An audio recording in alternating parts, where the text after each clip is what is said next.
Okay, so the next horror story is about lowball offers, and an anonymous listener writes to us. Y Combinator Company, raising seed round after demo day, an investor offered to do an investment at 50% of the valuation after the round was 60% filled. This person claims to be founder friendly, but reality is further from the truth. Yeah, so they've actually named the investor in the question. We won't share the name here. I actually know this person and he is a little bit of a pain in the ass. And yeah, this is an example of a lowball offer, right? You as a founder are going to go to a lot of investors and some of them don't understand the game that they want to invest to a sufficient degree that that company is set up for success, right? To take the auction out of the room, to hit their next milestones and to make it all the way to the next round. That's the goal of any good investor. And when they start to try to lowball you on the amount of money they want to give you or the valuation of that money, they're playing the wrong kind of game, especially if they're nickel and diming, like they're trying to move percentages here and there when the broad strokes are roughly right.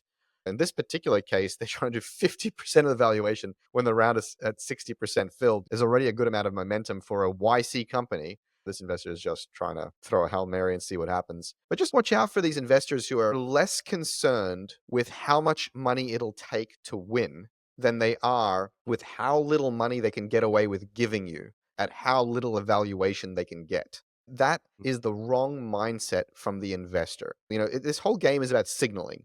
The investor is looking for signal that this founder and this company is great. And the founder should be looking for signal that this investor has the right mindset and is asking the right questions. If there's no signal fit, you need to politely walk away. So this is really interesting. I was getting involved in a conversation just yesterday on LinkedIn about what a lot of founders are seeing, which is that investors at the moment in this market are asking for seed level metrics at pre-seed and for series A level metrics at seed, right? So in other words, they're looking for more traction, more revenue, more validation than is really reasonable or realistic at that stage. And I expressed effectively my frustration at this. And another person on LinkedIn, another founder said, maybe some founders will get desperate and take the offers. Maybe that's the investor's plan. And I responded and said, if that's the plan, it's a bad one. A poisoned cap table, an underfunded business, and a diluted founder will not lead to a strong outcome. And so the point here is that with valuation, you actually want to hit this sweet spot where the founder and investors' incentives are kind of aligned. Now, it's certainly possible for offers to go too high, for valuations to go too high. I think we've spoken about that. But, during the great zero interest rate bubble of 2021, valuations went too high, and that's not good for founders either, even though it's exciting.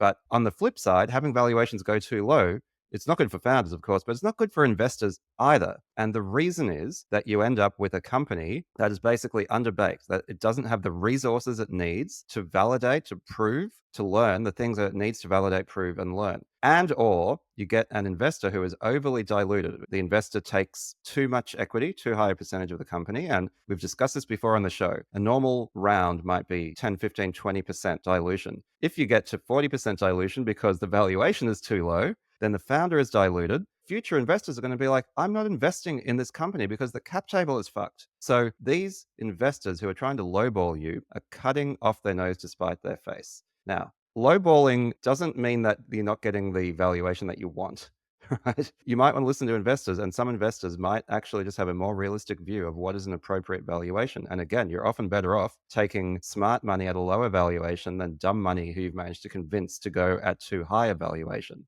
But if they're just trying to screw you, they will screw you, but they're also screwing themselves. So it's just a dumb thing to be doing. People just don't think three-dimensionally. They don't think about the long term. You're not thinking fourth dimensionally, Marty. Exactly, and they don't understand the game they're playing. The moment that money hits your bank account, you are now sitting on the same side of the table with that investor. And that investor is sitting in a poisoned chalice. Congratulations. You crippled the vehicle and then you sat inside. And it's like your getaway car is fucked. But it was cheap. But it was cheap, exactly. There is this natural tension that should naturally stop the company's valuation to be too high because it'll screw you on the next round. You'll have to take a down round. You won't grow into that valuation. And there should be a natural tension to stop the valuation being too low because the company will be undercapitalized and the founder will be far too diluted. It's very simple. Understand the game you're playing and play it for the long term.